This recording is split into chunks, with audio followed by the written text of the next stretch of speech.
ये है राय। आइए बढ़ते आगे और वक्त है न्यूज पर व्यूज सेगमेंट का।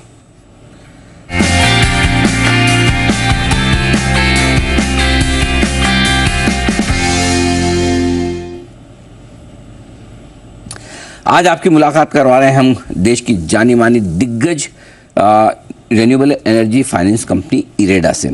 न्यू और रिन्यूएबल एनर्जी मंत्रालय के तहत आती है ये कंपनी और इंफ्रास्ट्रक्चर फाइनेंस के स्टेटस वाली महत्वपूर्ण एनबीएफसी है।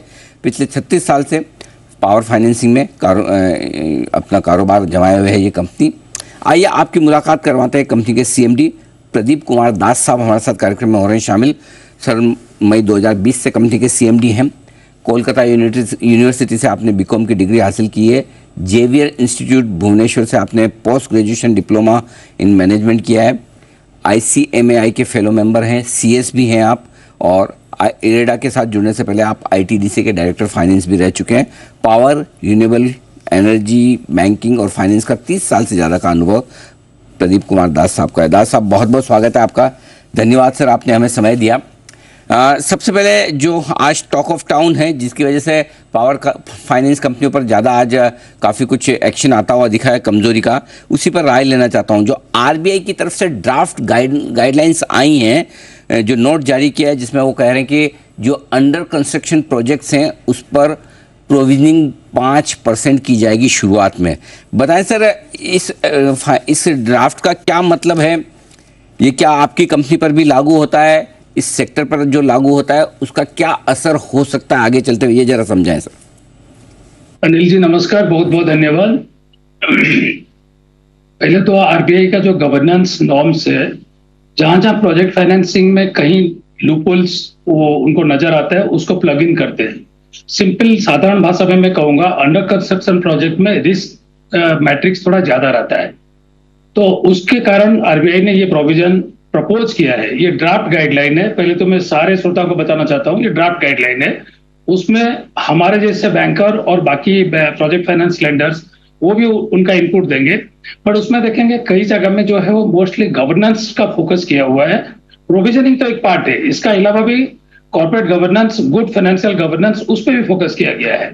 कुछ जगह में टाइट किए हैं, कुछ जगह में प्रोविजन में थोड़ा ढील दिए। जैसे कि पहले आरबीआई बोलता था कि प्रोजेक्ट का इकोनॉमिक लाइफ का 80% तक जो समय है उतने तक का हम फंडिंग फाइनेंस करेंगे, बट अभी वो 85%, तो थोड़ा बहुत यहाँ पे भी लीवे दे दिए हैं। तो मेरे ख्याल से हमारे जैसे कंपनी जो प्रोजेक्ट फाइनेंसिंग करते हैं, हमारा तो पूरा प्रोजेक्ट फाइनेंसिंग कंपनी, बट हमारे प्रोजेक्ट और बाकी प्रोजेक्ट जो है जो लंबे देर तक चलते हैं उसमें बहुत अंतर है। हमारा 6 महीने से लेकर 1.5 साल में सोलर विंड प्रोजेक्ट लग जाते हैं। तो हमारा जो प्रोविजनिंग रिक्वायरमेंट है, हमारा ऐसे भी नेचर ऑफ प्रोजेक्ट काफी डिफरेंट है। बाकी आरबीआई का प्रूडेंशियल नॉर्म और जैसे हम एनबीएफसी है, हमारे लिए एक्सपेक्टेड क्रेडिट क्लास मेथोडोलॉजी में प्रोविजनिंग किया जाता है, जो हम उसका इंड एस का कंप्लायंट है।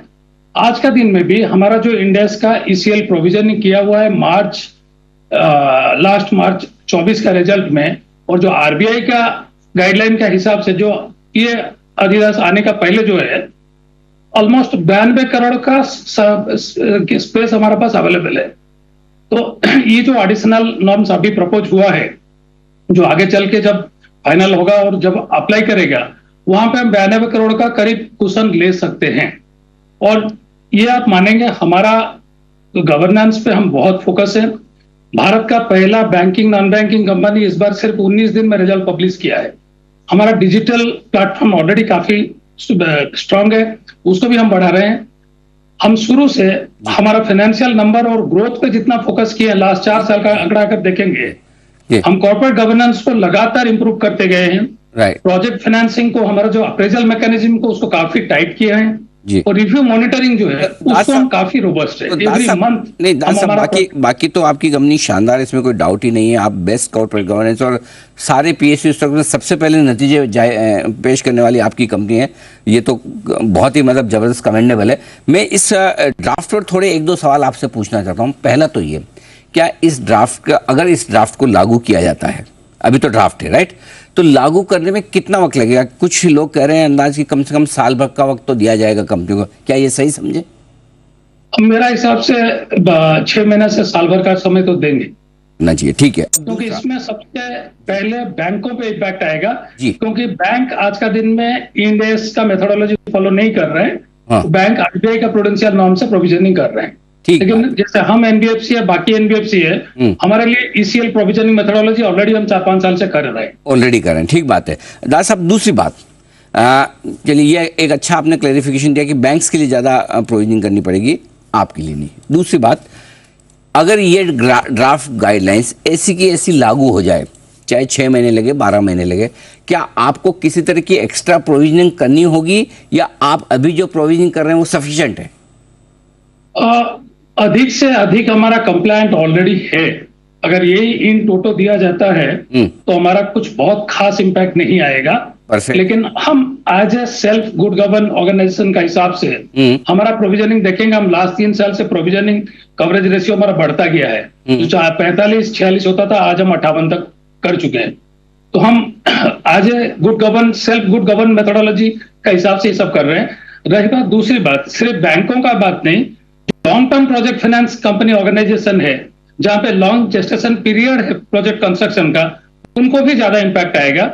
सिंस हम ग्रीन फाइनेंस करते हैं और विंड सोलर हाइड्रो में समय काफी कम लगता है लगाने के लिए, जो अनलेस हाइड्रो बहुत ज्योग्राफिकल टोपोग्राफिकल डिसएडवांटेज लोकेशन में हो। इसका अलावा जो नॉर्मल हमारा छोटे हाइड्रो जो ये है, जो पहले रिन्यूएबल का डेफिनेशन छोटे हाइड्रो हुआ करता था, तो उसमें हमारा कुछ खास ज्यादा इंपैक्ट नहीं आएगा, थोड़ा बहुत आएगा। एग्जैक्ट गणित हमारा टीम वर्कआउट कर रहे हैं, हो सकता है बहुत जल्दी हम उसको भी मैकेनिज्म पे लाएंगे। बाकी प्रोविजनिंग के अलावा जो गवर्नेंस मेथोडोलॉजी है, उसको आईटी प्लेटफॉर्म को और रोबस्ट करना पड़ेगा। अर्ली वार्निंग सिग्नल को इमीडिएटली कैप्चर करना पड़ेगा, क्योंकि आप चाहे आरबीआई प्रोविजनिंग करें या ईसीएल प्रोविजनिंग करें, आपको एक्सपेक्टेड प्रोबेबिलिटी ऑफ प्रोविजनिंग क्या करना है वो मैनेजमेंट को कॉल लेना पड़ेगा। इसके लिए वेरी रोबस्ट, मतलब बहुत ही robust MIS system, IT system भी रखना पड़ेगा।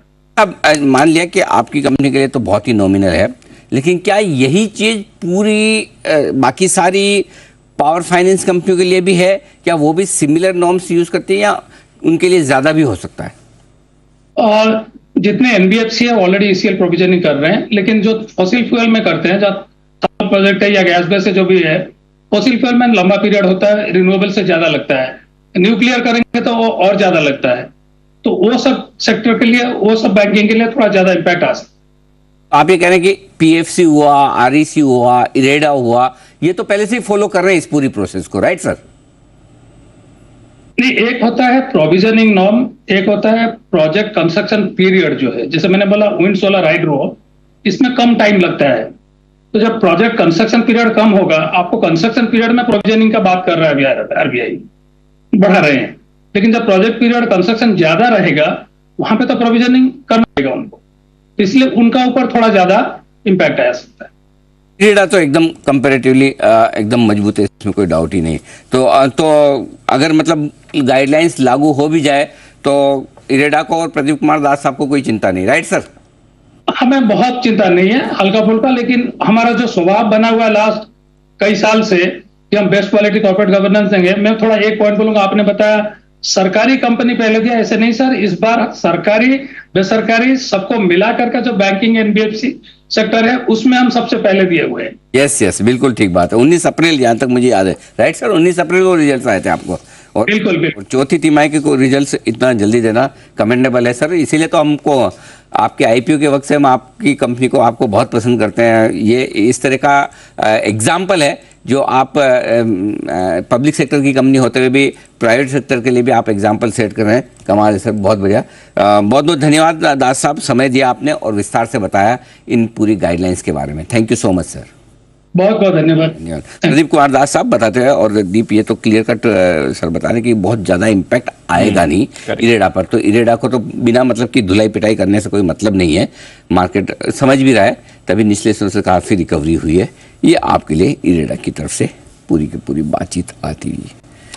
ओके, चलिए इरेडा पर रखिए नजर, आरईसी पीएफसी पर भी रखिए नजर, और बाकी फाइनेंसर्स पर भी एक्शन दिख रहा है। नितिन जी भी हमारे साथ तैयार, करते हैं उनका स्वागत।